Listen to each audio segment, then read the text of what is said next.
భారత్ శ్రీలంక మధ్య జరుగుతున్న గాలే వేదికగా తొలి టెస్టులో టీమిండియా గెలుపు దిశగా ప్రయాణిస్తోంది. నాలుగో రోజు సెకండ్ ఇన్నింగ్స్లో 193 పరుగులు మాత్రమే చేసిన టీమిండియా తొలి ఇన్నింగ్స్ ఆధిపత్యాన్ని కలుపుకొని టోటల్గా 372 పరుగుల టార్గెట్ను శ్రీలంక ముందు ఉంచింది. ఇక లక్ష్యంతో బరిలోకి దిగిన శ్రీలంకకు ఆరంభంలోనే షాక్ తగిలింది. 47 పరుగులకే 4 వికెట్లను కోల్పోయి కష్టాల్లో పడింది శ్రీలంక. రెండో ఇన్నింగ్స్లో కనీసం 50 ఓవర్ల బ్యాటింగ్ కూడా చేయలేకపోయిన టీమిండియా 193 పరుగులకే ఆల్అవుట్ అయింది. తొలి ఇన్నింగ్స్లో దక్కిన ఆధిక్యంతో కలుపుకొని శ్రీలంక ముందు 372 పరుగుల టార్గెట్ పెట్టింది. రెండో ఇన్నింగ్స్లో యశస్వి జైస్వాల్ డకౌట్ అయ్యాడు. దీంతో కేఎల్ రాహుల్, దేవదత్ పడిక్కల్తో కలిసి రెండో వికెట్కు 65 పరుగుల భాగస్వామ్యం జోడించారు. అయితే కేఎల్ రాహుల్ 35 పరుగులు చేసి అవుట్ కాగా పడిక్కల్ 44 పరుగులు చేసి అవుట్ అయ్యాడు. ఇక ఇండియన్ కెప్టెన్ శుభ్మాన్ గిల్ 8 పరుగులతోనే నిరాశపరిచగా రిషబ్ పంత్ మాత్రం హాఫ్ సెంచరీతో ఆదుకున్నాడు. 8 ఫోర్లు 2 సిక్సర్లతో 69 బంతుల్లో 66 పరుగులు చేసి టీమిండియాలో టాప్ స్కోరర్గా నిలిచాడు.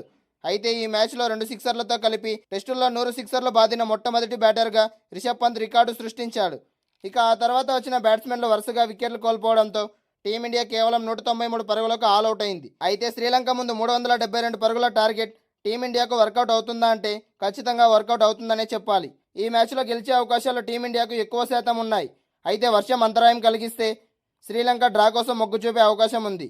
ఇప్పటికే టీమిండియా రెండో ఇన్నింగ్స్ తర్వాత వర్షం కురవడంతో మ్యాచ్ నిలిపివేస్తారు. ఆ తర్వాత కొద్దిసేపటికే వర్షం ఆగిన తర్వాత మ్యాచ్ స్టార్ట్ అయింది. శ్రీలంక రెండో ఇన్నింగ్స్లో 84 పరుగులకు 4 వికెట్లు కోల్పోయింది.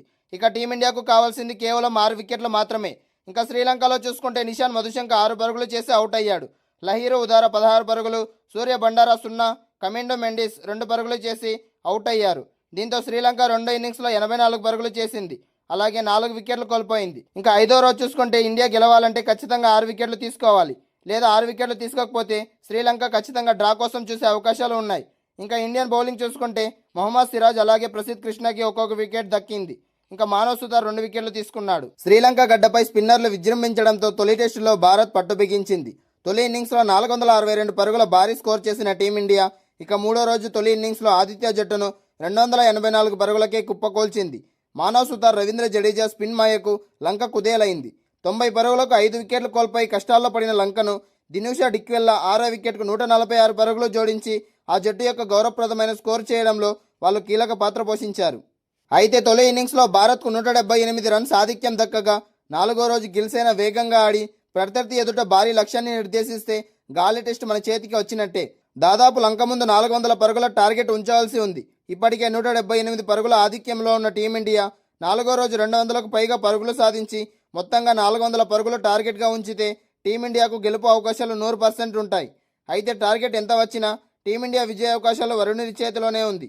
నాలుగో రోజు వర్షం అడ్డంకి కలిగిస్తే టీమిండియాకు గెలుపు అవకాశాలు సన్నగిల్లుతాయి. అప్పుడు శ్రీలంక కూడా డ్రా కోసం మొగ్గు చూపే అవకాశం ఉంది. దీంతో వరుణుడి దెబ్బ లేకపోతే టీమిండియాకు గెలిచే అవకాశాలు ఈ మ్యాచ్లో 100% ఉంటాయని చెప్పాలి. వాతావరణ నివేదిక ప్రకారం ఈ రోజు చిరుజల్లులు పడే అవకాశం ఉందట.